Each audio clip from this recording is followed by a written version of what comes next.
Shoving jabbering mourners roughly aside, holding his nose against the cannibal recipes that were pasting themselves in the air, scattering lotus garlands, hibiscus wreaths, rice balls, and milk bowls with kicks from what little was left of his boots, he barreled from the funeral grounds with an elephant's stride, and nothing, not Brahmanic curses, nor the starched curtain of heat, nor the craters and clouds of red dust in the road slowed him down. He might have continued at that pace for miles had he not come alongside a small girl who was also fleeing the scene, sobbing hysterically. Alabar put his arm around the child and tried to comfort her. From the rags of his blanket roll, he fished a piece of honeyed coconut meat that he had been saving for his bedtime treat. The girl refused it, though her sobs subsided somewhat, and she rested her head against his side. When they reached a leafy mango tree out of sight of hair smoke and lip ash and bowel cinders, Alabar sat her down, dried her tears, and sang for her his ditty about the world being, against all evidence, round. She took the sweet. Between bites, the girl explained that she was unrelated to the funeral party, but had come upon it by chance in the course of running a family errand. Thereupon she opened her basket and revealed its contents, a dozen round and ruddy roots caked with loam. "Beets!" cried Alabar. "Aren't you the lucky one?" He smacked his lips. "You shall dine handsomely this night." The girl made a face. "Nobody eats these ugly things," she said. She went on to tell how her family boiled down beets for the color that was in them. Her father had dispatched her to gather this batch so that he might dye the strips of cotton cloth in which he wrapped the aromatic cones and sticks that he made and sold. She had been born 8 years earlier into a caste of incense makers, and since business was flourishing at the holy sites along the Ganges where pilgrims bathed, and since she had but one brother, she was frequently called away from household chores in order to help in the trade. "Die," grumbled Alabar, "a tragic waste of fine food." But his lament was short-lived. There was something about the girl more interesting than her beet basket. She was a miniature version of Wren. The longer Alabar looked at her, the stronger the feeling. Her eyelids, like Wren's, were as thick and languid as the peel of some pulpy fruit. She had the same chin dimple, a wormhole in a pear, the same occupied codpiece for a nose, as did Wren's, her lips parted reluctantly, like waters protecting an oyster bed, to slowly disclose the aquatic shelf of bright teeth behind them. And in the girl's eyes there fluttered illuminated parchments upon which intelligent things were written, things that Alabar could scarcely hope to read. She was 2 or 3 shades darker and several sizes smaller, naturally, but he could not help but call her Wren, his little Wrenna, unaware that his wife had been murdered by the jealous necromancer Noog a few weeks after Alabar was carried feet first from his citadel 8 years before. "My name is Kudra," said the child. "Kudra, not Wren, and I believe I must go now." "Yes, you must," agreed Alabar, who was ashamed and alarmed at the way his cock was beginning to push against the folds of its tent. "I too must resume my trek." He pointed to the north, in whose far mountains there supposedly dwelt the teachers he had long been seeking, the masters over death. He related to Kudra only a modicum of his travel plans, but she was to remember them in times to come, just as she was to remember his parting testimony in praise of the edibility of beets, and as she was to remember how he had turned and run after her grasped her shoulders and made her promise through a fresh outpouring of tears that what had transpired with the widow at the pyre that day would never transpire with her. Bones are patient. Bones never tire, nor do they run away. When you come upon a man who has been dead many years, his bones will still be lying there, in place, content, patiently waiting. But his flesh will have gotten up and left him. Water is like flesh. Water will not stand still. It is always off to somewhere else, restless, talkative, and curious. Even water in a covered jar will disappear in time. Flesh is water. Stones are like bones, satisfied, patient, dependable. Tell me then, Alabar, in order to achieve immortality, should you emulate water or stone? Should you trust your flesh or your bones? Alabar had stared at the Lama and said nothing. After several minutes, the Lama had asked him why he remained silent. Water babbles to stone, said Alabar, but stone will not answer. From then on, they showed him some respect. When Kudra revealed herself to him at the river, Alabar dressed quickly and led her away. Where are you going with that boy? Called the Lama. Come back here. We have many stones to move. Stones are patient, Alabar replied. I thought you knew. They climbed from the riverbed to a grassy outcropping where they might find a bit of padding for their backsides, and perhaps watch the mountains vying with one another to see who could be tallest. Chomolungma was winning. Chomolungma was what the world looked like when the world stood on tiptoes, pale from the strain, blue from the lack of oxygen. The vegetation had all grown dizzy and slid down her back. Snow swirled in perpetual spirals around her skull. She wore a glacier in her crotch like a sanitary napkin. Could it be? Asked Alabar. You are actually the child I met by the Ganges? Yes, I can tell by your chin depression. You are the one, or else her brother. Kudra removed her turban, allowing her waist-length hair to spill out. She unbuttoned her baggy fulu jacket and loosened her vest. Unbound, her breasts bobbed to the surface like jellyfish coming up to feed. She sighed with relief. Alabar sighed with appreciation. It might be better if you remained a boy, he said. Why is that? In this region, women are considered bad luck. They have a saying here. Dogs, children, and women are the roots of trouble. Oh? They have another saying. If you pay attention to the talk of a woman, the roof of your house will soon be overgrown with weeds. Is that so? Weeds, eh? They have another saying. All right, I get the idea. I am sorry. You must feel that it would be better not to be born at all than to be born a woman. I am sorry, I don't feel that way in the least.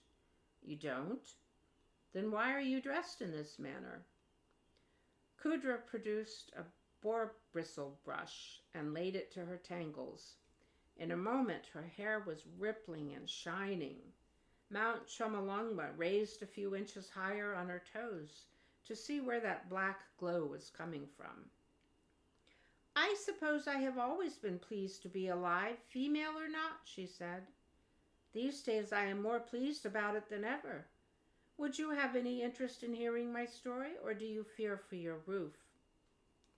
Alabar decided to be intrigued. Chomolungma, on the other hand, settled back down to her customary height of 29,028 feet. On that spring day, 68 pairs of snow leopards and 11 pairs of yeti had mated on her slopes. What did she care about a man and a woman trying to get acquainted? For weeks after her experience at the cremation grounds, Kudra had been troubled by nightmares. She would thrash and whimper until she would wake up the whole family. Some nights they would coo to her in soothing mantras and fetch her warm milk. Other nights they snapped at her irritably. Her aunt threatened to make her sleep in the courtyard where the cow was staked, but her father objected that it would be rude to interrupt a cow at rest. While her mother was sympathetic, she could not understand the reason for the bad dreams. Sati was a common practice after all, and this was hardly the first time that Kudra had seen a widow join her husband's body on the pyre. "But she ran away," sobbed Kudra. "A stupid woman," said her mother. "The life of a widow is worse than fire." "An evil, cowardly woman," said her father. "A husband and wife are one.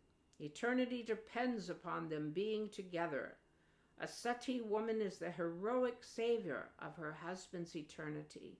Praise Shiva." Usually her father saved his spiritual instruction for her brother. "Someday I will inform you about the life of a widow," said her mother. In time the bad dreams ceased, although one day, several months later, when Kudra's parents returned from a cremation, she was unable to prevent herself from asking, "Did the widow try to escape?" Her father slapped her face. Nonetheless, the fiery dreams did fade, and inside rooms made of clay and painted blue, sweeter visions were nourished.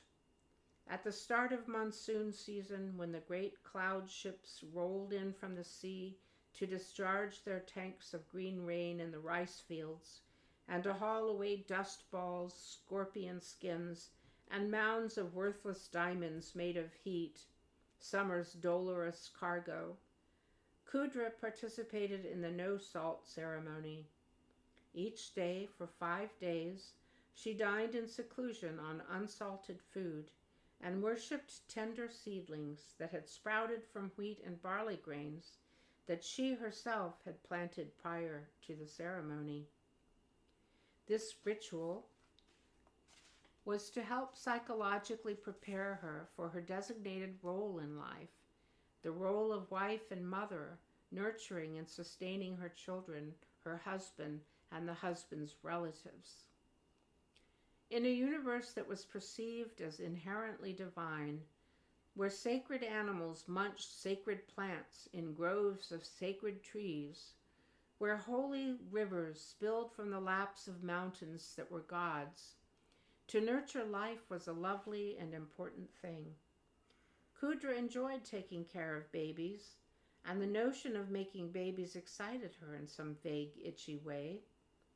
At age 8, she already was versed in the art of baking flatbread, and she was fast learning the secrets of the curry pot, with its fury and perfume.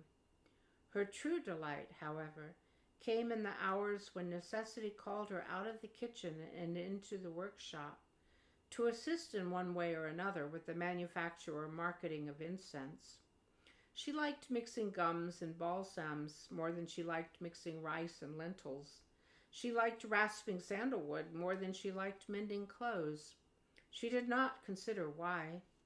As she grew older and the incense trade grew alongside her, she began to spend as much time in the business as in the household, and it never occurred to her that a conflict might be sprouting, like one of the ritual barley seeds in the moist soil of her heart. When Kudra was 12, she and her brother accompanied their father on an ambitious business trip. It was a journey of nearly 4 months, during which Calcutta, Delhi, Benares, and many smaller towns were visited in an attempt to crack Buddhist markets. For the Buddhists had begun to use incense in greater volume than the Hindus along the Ganges. The trip left the girl gaga, goofy, tainted, transformed, her nose a busted hymen through which sperm of 1,000 colors swam a hoochie-coochie stroke into her cerebral lagoon. Now, whenever she smelled the gums, the balsams, and the special aromatics that arrived with merchants from afar, her head reeled with images of temples, shrines, palaces, fortresses, mysterious walls, tapestries, paintings, jewels, liquors, icons, drugs, dyes, meats, sweets, sweetmeats, silks, bolts and bolts of cotton cloth, ores, shiny metals, foodstuffs, spices, musical instruments, ivory daggers and ivory dolls, masks, bells, carvings, statues 10 times as tall as she, lumber, leopards on leashes, peacocks, monkeys, white elephants with tattooed ears, horses, camels, princes, maharaja, conquerors, travelers, Turks with threatening mustaches, and Greeks with skin as pale as the stranger who had befriended her at the funeral grounds.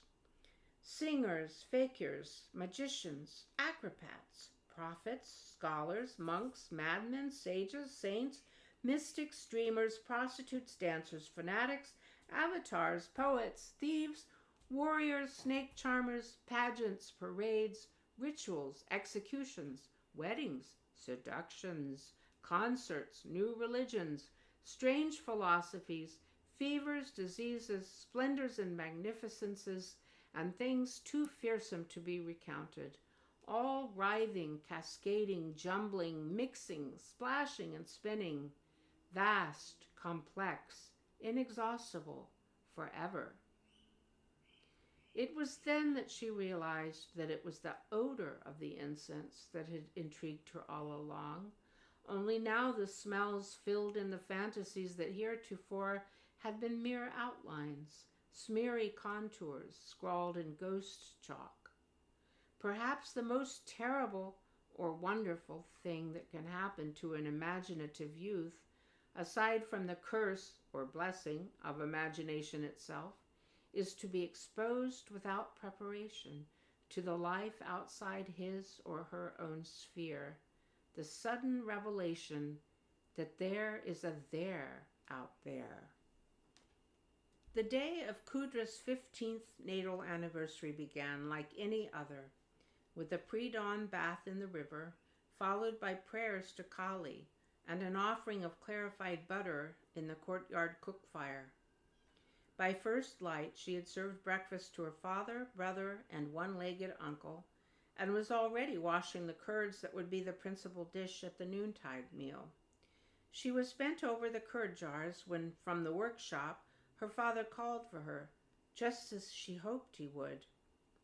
"Honored father," she bowed to him, searching out of the corner of her eye for some fresh basket of bosmelia bark, opopanax resin, nutmeg, or patchouli, for she had heard unfamiliar voices in the shop and suspected there had been a delivery.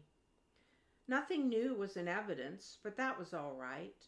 She'd be content just to shave some sandalwood chips as she had several days before.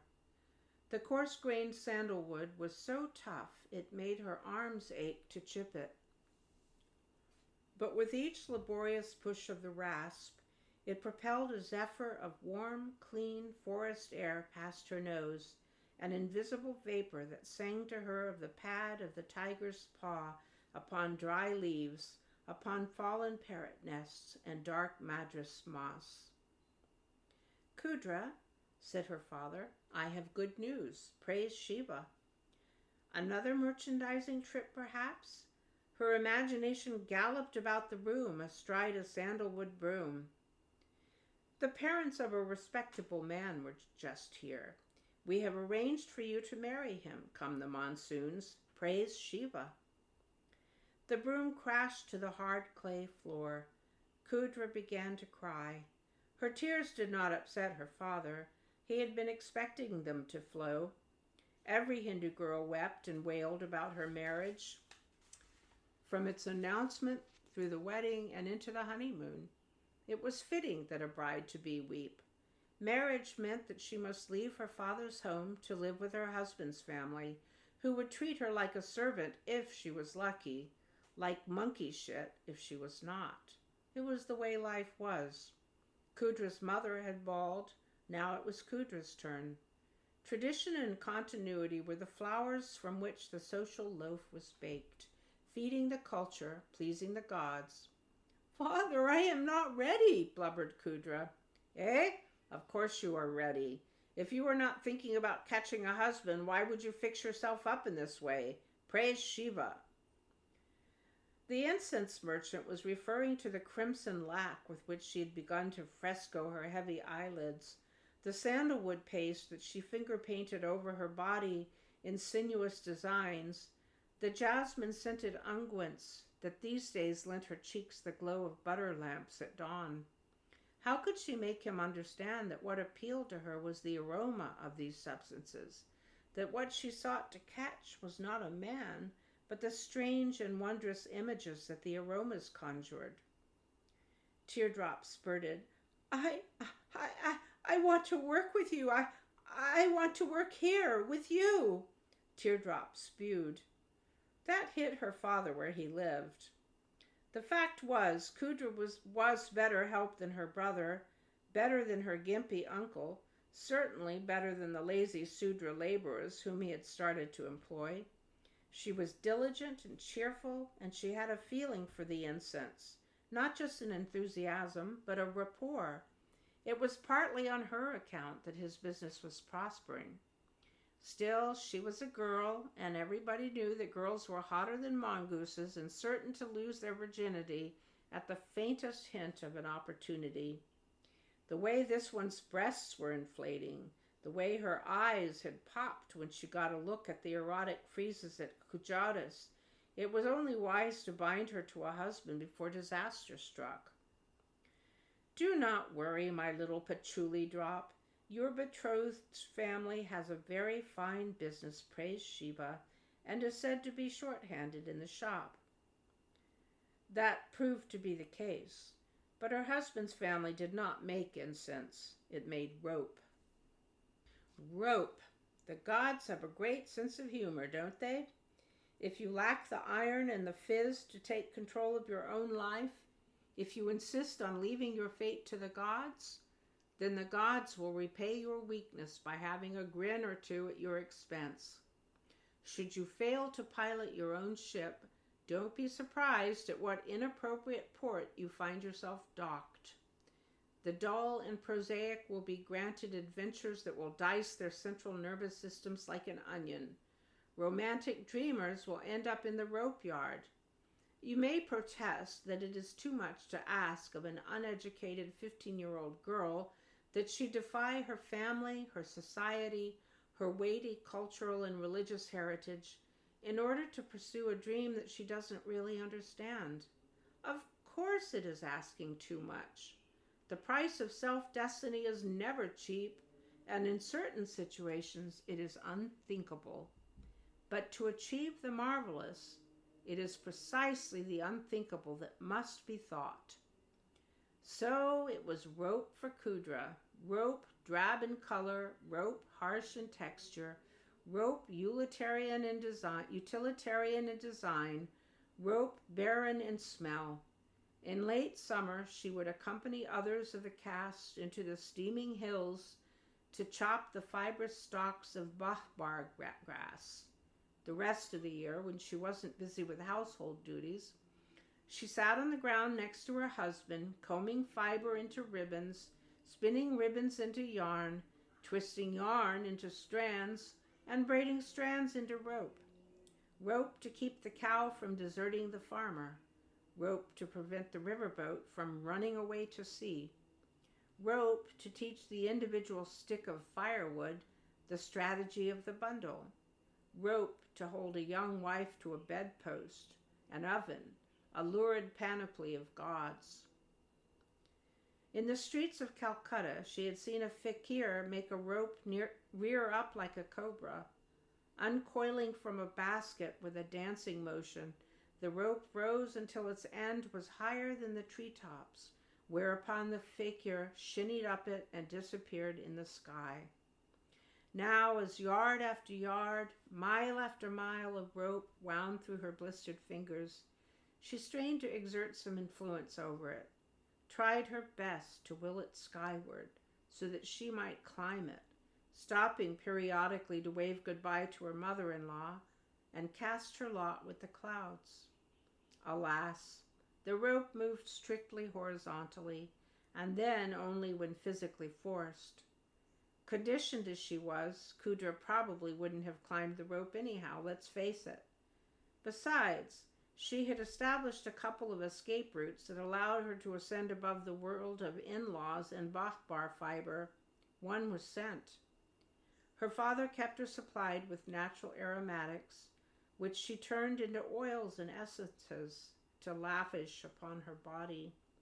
Whether she was loading the rope cart, carrying out slops, or scraping cow dung from her mother-in-law's shoes, Kudra was enveloped in a portable fog of fragrance, entwined with a rope of perfume up which she could shinny and, partially at least, disappear. Since it was traditional among Hindus that one way to Shiva was through the nose, and since in India there was no such thing as too much piety, her in-laws could not object, although sometimes they fell into coughing fits when she passed by. As for Navin, her husband, he may have been publicly embarrassed by her bride's excesses, but in private he was inflamed. Navin's prurient reaction to the smells of his wife widened her second avenue of escape, sex. Kudra took to the marriage bed the way a water buffalo takes to a mud wallow.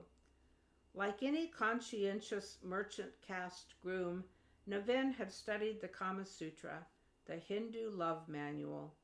Since he was 30 when they were wed, twice the age of his bride, he had had time to learn it by heart, and indeed he was well acquainted, in theory if not in practice, with the 8 kinds of embrace, 4 mild, 4 hot, the 4 parts of the body that the handbook taught might be individually embraced, the 3 ways of kissing an innocent maiden, and the 4 angles from which it might be accomplished, the 16 ways of kissing a wife, including the moderate kiss, the pressed kiss, the soft one, the contracted one, the clasping one, and the kiss of the hungry donkey, the 8 kinds of love bites, the 8 kinds of scratch marks that might be left on the body.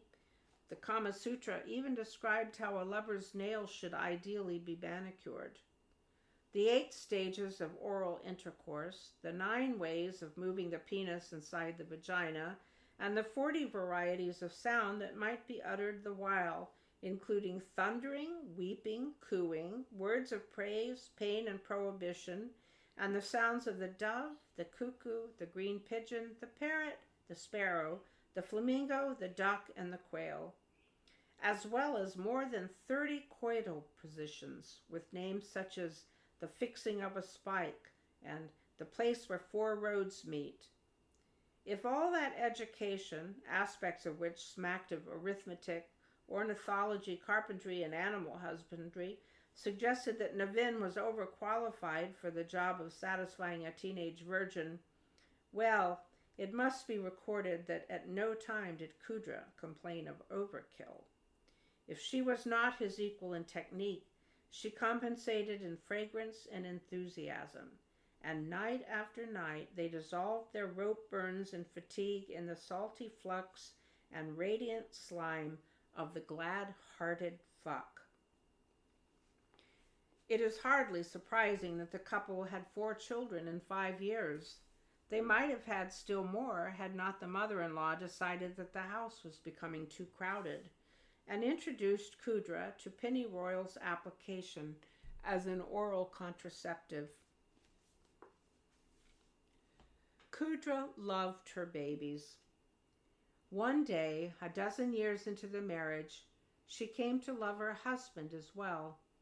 It happened on the morning after the festival of Mahashivaratri, the great night of Shiva, when, weakened by fasting and loosened by a kind of spiritual hangover, Navin revealed to Kudra that he adored horses and that during his youth had entertained the impossible dream of miraculously transcending Vasya, the merchant caste, and ascending to Kshatriya, the warrior caste, so that he might ride. The admission of his ridiculous longing shamed him, but Kudra was touched to learn that, like her, Navin had a blasphemous desire locked away in his breast. It made them partners in a new, more intimate sense, and whenever she thought about his secret, she would reach across the rope bin to pat him tenderly. She did not share her own hidden dream because she didn't know how to articulate it. She only knew that it made her restless, that it smelled good, and that it was always there. About a month after Navin's disclosure, a column of warriors paid a call at the rope shop to order some fancy customized bridles, braided with bells and tassels for their steeds. Kudra drew the leader aside and charmed him into offering Navin a ride. "Oh, no, no, I could never," protested Navin. "Go ahead," Kudra urged. "This is your chance, just as far as the temple and back." The army office, who had his eye on Kudra's ripe hips, helped Navin aboard and gave the big horse a whack that sent it off at a gallop.